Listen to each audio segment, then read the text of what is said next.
ಹಿಂದೂ ಧರ್ಮಕ್ಕೆ ಇವತ್ತಿನ ದಿವಸ ಆದಂತ ಆಘಾತ ಅತ್ಯಂತ ಬಹಳ ನಮ್ಮ ಮನಸ್ಸಿಗೆ ನೋವಾದಂತ ಒಂದು ಪ್ರಸಂಗ ಇವತ್ತು ತಿರುಮಲ ದೇವಸ್ಥಾನದಲ್ಲಿ ನಡೆದಿದೆ. ಯಾವ ಕಾಲಕ್ಕೂ ನಮ್ಮ ಮೇಲೆ ದಾಳಿ ಮಾಡ್ತಾ ಬಂದ್ರು. ಅನೇಕ ರಾಜ ಮಹಾರಾಜರು ಇವತ್ತು ನಮ್ಮನ್ನ ತುಳಿಲಿಕ್ಕೆ ಪ್ರಯತ್ನ ಮಾಡಿದ್ರು. ಆದ್ರೂ ಕೂಡ ಸನಾತನ ಸಂಸ್ಕೃತಿ ಯಾವತ್ತಿಗೂ ಮೇಲೆತ್ತರಕ್ಕೆ ಹೋಗಿದೆ, ಆದರೆ ಯಾವತ್ತಿಗೂ ಕೆಳಗಿನ ಮಟ್ಟಕ್ಕೆ ಬಂದಿಲ್ಲ. ಇಂಥ ಒಂದು ಅದ್ಭುತವಾದ ನಮ್ಮ ಧರ್ಮ ಸಾವಿರಾರು ವರ್ಷಗಳಿಂದ ದ್ವಾಪರ ಯುಗ, ತ್ರೇತಾಯುಗ, ಕಲಿಯುಗ ಅಂತ ಹೇಳ್ಕೊಂತ ಬಂದಂತ ಅವತ್ತಿನಿಂದ ಹುಟ್ಟಿದಂತ ಧರ್ಮ ಇವತ್ತು ಅನೇಕ ಅಧರ್ಮೀಯರು ಈ ನಮ್ಮ ಧರ್ಮವನ್ನ ಒಂದು ತಮ್ಮ ಕಪಿಮುಷ್ಟಿಯಲ್ಲಿ ಹಿಡ್ಕೊಳ್ಳಿಕ್ಕೆ ಪ್ರಯತ್ನ ಮಾಡ್ತಾ ಇದ್ದಾರೆ. ಅದು ಅವರ ಹಗಲುಗನಸು ಹೊರತು ಎಂದೆಂದೂ ಅದು ಅವರ ಕೈ ಆಶೆ ಈಡೇರಲ್ಲ.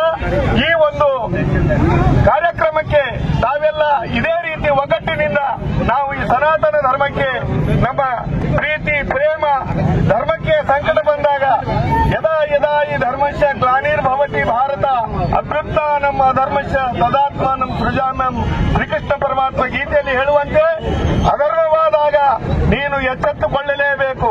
ಹಿಂದೂ ಯಾವತ್ತಿಗೂ ಸಹನಶೀಲತೆಯಿಂದ ಬದುಕ್ತಾನೆ. ಸನಾತನ ಧರ್ಮೀಯರು ಯಾವತ್ತಿಗೂ ಸಂಪನ್ನ ಸಿಟ್ಟಿಗೆದ್ರೆ ಅಲ್ಲಿ ಯಾವುದಾದ್ರೂ ಒಂದು ಡಿಸಿಷನ್ ಆಗಲೇಬೇಕು. ನಾವೆಲ್ಲ ಸಂಪನ್ನರು.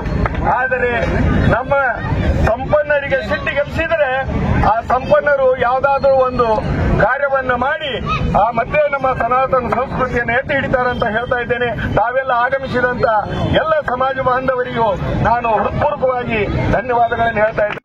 ಸನಾತನ ಧರ್ಮದ ಸಂಸ್ಥಾಪಕ ಬಂಧುಗಳೇ, ಈ ಧರ್ಮಕ್ಕೆ ಯಾವುದೇ ಕಾಲಕ್ಕೂ ಚುಚ್ಚಿ ಬಂದಿಲ್ಲ. ಚುಚ್ಚಿ ಬಂದ ಹೊತ್ತಾಗ ಯಾರು ಇದಕ್ಕೆ ಚುಚ್ಚಿ ತಗೊಂಡು ಬಂದಾರೆ ಅವರೇ ನಾಶ ಆಗಿದ್ದಾರೆ, ಸರ್ವ ನಾಶ ಆಗಿದ್ದಾರೆ.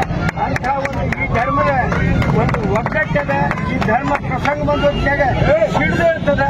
ಆ ಸಿಡಿದು ಹೇಳುವಂತಹ ಪ್ರಸಂಗ ಈಗ ಈ ರೀತಿಯಿಂದ ತಂದು ಕೊಟ್ಟಾರೆ.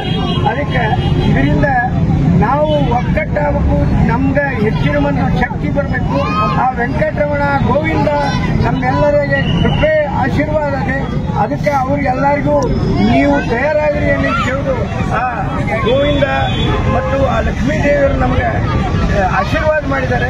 ಅದಕ್ಕೆ ಹಿಂದೂ ಧರ್ಮದ ಪ್ರತಿಯೊಬ್ಬ ಅನ್ಯಾಯಿಗಳು ಈ ಟೈಮ್ದಾಗ ನಾವು ಒಗ್ಗಟ್ಟಾಗಿ ಈ ಇಂಥ ನಮಗೇನು ಚ್ಯುತಿ ಧರ್ಮಕ್ಕೆ ಚ್ಯುತಿ ಬಂದದ ಈ ಚ್ಯುತಿ ಧರ್ಮವನ್ನು ನಾವು ಒಗ್ಗಟ್ಟಿನಿಂದ ಎದುರಿಸಿ ಮತ್ತು ಇದನ್ನ ಈ ಯಾರು ಅಧರ್ಮೀಯರಿದ್ದಾರೆ ಯಾರು ನಮ್ಮನ್ನ ಬಿಆರ್ಸಿ ಅಥವಾ ನಮ್ಮ ಒಂದು ಸಂಸ್ಕೃತಿಗೆ ಪೆಟ್ಟು ತಂದಾರ ಅಂಥವ್ರಿಗೆ ಆ ಗೋವಿಂದ ಅವ್ರಿಗೆ ಆ ರೀತಿಯಿಂದ ನೆಲಕ್ಕೆ ತರುವಂತಹ ವ್ಯವಸ್ಥೆ ಮಾಡ್ತಾರೆ. ಅಂಥವ್ರನ್ನ ಸಜ್ಜನಾಗಿ ಮಾಡುವಂತಹ ಒಂದು ಕಾಲ ಬಂದದ. ಅದಕ್ಕೆ ನಾವು ಒಗ್ಗಟ್ಟಾಗಿ ತೋರಿಸಿ ಆ ಗೋವಿಂದಗೆ ನಮ್ಮನ್ನು ನಾವು ಅರ್ಪಣೆ ಮಾಡಿಕೊಳ್ಳೋಣ. ನಾವು ನಮ್ಮ ಧರ್ಮವನ್ನು ಉಳಿಸಿ ಆ ಸನಾತನ ಧರ್ಮ ಸಂಸ್ಕೃತಿಗೆ ನಾವು ಪ್ರತೀಕ ಆಗೋಣ ಅಂತ ಈ ಮಾತನ್ನ ಹೇಳಿ ನಾನು ಒಂದೆರಡು ಮಾತು ಮುಗಿಸ್ತಾ ಇದ್ದೀನಿ. ನಮಸ್ಕಾರ. ಇಲ್ಕಲ್ ಸನಾತನ ಧರ್ಮ ಶ್ರದ್ಧಾ ವೇದಿಕೆ ಸನ್ಮಾನ್ಯ ಗೌರವಾನ್ವಿತ ರಾಜ್ಯಪಾಲರು ಕರ್ನಾಟಕ ಸರ್ಕಾರ ಬೆಂಗಳೂರು. ವಿಷಯ ತಿರುಪತಿ ಲಡ್ಡು ಪ್ರಸಾದದಲ್ಲಿ ಅಕ್ರಮದ ತುಪ್ಪವನ್ನು ಬಳಸಿರುವ ಬಗ್ಗೆ ತೀವ್ರ ಪ್ರತಿಭಟನೆ ಹಾಗೂ ಹಿಂದೂ ದೇವಾಲಯಗಳನ್ನು ಸರ್ಕಾರದ ಕಪಿಮುಷ್ಟಿಯಿಂದ ಬಿಡುಗಡೆಗೊಳಿಸುವ ಬಗ್ಗೆ ಮನವಿ. ಮಾನ್ಯರೇ, ತಿರುಪತಿ ತಿರುಮಲ ದೇವಸ್ಥಾನಗಳು ಅತ್ಯಂತ ಹೆಚ್ಚು ಭಕ್ತರನ್ನು ಹೊಂದಿರುವ ಭಕ್ತಿ ಹಾಗೂ ಶ್ರದ್ಧಾ ಕೇಂದ್ರಗಳಾಗಿವೆ. ತಿರುಪತಿಯು ಶ್ರೀ ವೆಂಕಟೇಶ್ವರ ಸ್ವಾಮಿಯ ಲಡ್ಡು ಪ್ರಸಾದವನ್ನು ಸ್ವೀಕರಿಸದಿರುವ ಹಿಂದೂ ಶ್ರದ್ಧಾಳು ಯಾರೂ ಇಲ್ಲವೇ ಇಲ್ಲ. ತಿರುಪತಿಯ ಲಡ್ಡು ಪ್ರಸಾದವು ಭಕ್ತರೊಂದಿಗೆ ಭಾವನಾತ್ಮಕ ಸಂಬಂಧವನ್ನು ಹೊಂದಿದೆ.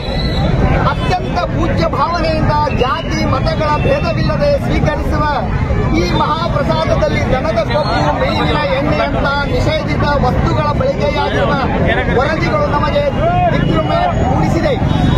ಆಂಧ್ರ ಸರ್ಕಾರದ ಕಪಿಮುಷ್ಟಿಯಲ್ಲಿರುವ ಈ ಮಹಾ ದೇವಾಲಯದ ಸರ್ಕಾರಿ ಆಡಳಿತವು ಹೀಗೆ ಭಕ್ತರ ಭಾವನೆಗಳೊಂದಿಗೆ ಚೆಲ್ಲಾಟ ಮಾಡಿರುವುದು ನಮ್ಮೆಲ್ಲರ ಮನಸ್ಸಿಗೆ ತೀವ್ರ ಆಘಾತವನ್ನುಂಟು ಮಾಡಿದೆ.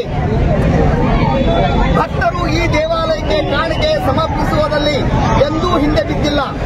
ಆದರೆ ಆಡಳಿತ ಚುಕ್ಕಾಣಿ ಹಿಡಿದಿರುವ ಸರ್ಕಾರಕ್ಕೆ ಭಕ್ತರಿಗೆ ನೀಡುವ ಪ್ರಸಾದದ ವಸ್ತುಗಳನ್ನು ಖರೀದಿಸುವಾಗ ಚೌಕಾಶಿ ಮಾಡಿ ಕಳಪೆ ವಸ್ತುಗಳನ್ನು ಬಳಸಬೇಕು.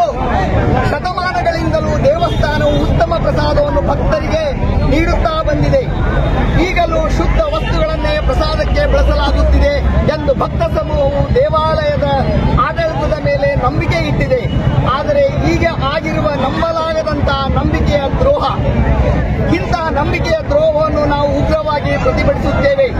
ತಪ್ಪು ಮಾಡಿದ ವ್ಯಕ್ತಿ ಎಷ್ಟೇ ಪ್ರಭಾವಿಯಾಗಿರಲಿ ಕಾನೂನಿನ ಮುಖಾಂತರ ಶಿಕ್ಷೆಯಾಗಲೇಬೇಕೆಂದು ನಾವು ಈ ಮೂಲಕ ಸರ್ಕಾರಗಳಿಗೆ ತೀವ್ರವಾಗಿ ಒತ್ತಾಯಿಸುತ್ತೇವೆ. ಪ್ರಸಾದದಲ್ಲಿ ನಿಷೇಧಿತ ಪದಾರ್ಥಗಳು ಬಳಕೆ ಆಗದಂತೆ ತಕ್ಷಣದಿಂದ ಸರ್ಕಾರವು ಎಚ್ಚರ ವಹಿಸಬೇಕು. ಕೊಡುವ ಭಕ್ತ ಎಂದಿಗೂ ಚೌಕಾಶಿ ಮಾಡಿಲ್ಲ. ನೀವು ಚೌಕಾಸಿ ವ್ಯಾಪಾರಿ ಮುದ್ದೆಯನ್ನು ಬಿಟ್ಟು ಭಕ್ತರಿಗೆ ಅತ್ಯುತ್ತಮ ಗುಣಮಟ್ಟದ ಪ್ರಸಾದ ಹಾಗೂ ಸೌಲಭ್ಯಗಳು ಸಿಗುವಂತೆ ನೋಡಿಕೊಳ್ಳಿ. ಕರ್ನಾಟಕ ರಾಜ್ಯ ಮುದ್ರಾ ಇಲಾಖೆಯಲ್ಲಿರುವ ಎಲ್ಲಾ 34,563 ದೇವಾಲಯಗಳನ್ನು ಸ್ವಾಯತ್ತಗೊಳಿಸಿ ಭಕ್ತ ಮಂಡಳಿಯು ಟ್ರಸ್ಟ್ಗಳಿಗೆ ವಹಿಸಿಕೊಡಿ. 1947ರಲ್ಲಿ ದೇವಸ್ಥಾನಗಳಿಗೆ ಎಷ್ಟು ಆಸ್ತಿ ಇದ್ದವೋ ಅವುಗಳನ್ನು ಆಯಾ ದೇವಸ್ಥಾನಗಳಿಗೆ ಮರಳಿಸಿ. ಒಂದೊಂದು ಧರ್ಮಕ್ಕೆ ಒಂದೊಂದು ನೇಮ ಮಾಡಿ ತಾರತಮ್ಯ ಧೋರಣೆ ಅನುಸರಿಸಬೇಡಿ. ನಾವು ನೀಡಿರುವ ಎಲ್ಲ ಬೇಡಿಕೆಗಳನ್ನು ತಾವು ಸರ್ಕಾರಕ್ಕೆ ತಲುಪಿಸಿ ನಮ್ಮ ನ್ಯಾಯಯುತ ಬೇಡಿಕೆಗಳಿಗೆ ಅಂಗೀಕಾರವಾಗುವಂತೆ ನಾವು ಸರ್ಕಾರಕ್ಕೆ ಈ ಮೂಲಕ ಹಕ್ಕೊತ್ತಾಯ ಮಾಡುತ್ತಿದ್ದೇವೆ.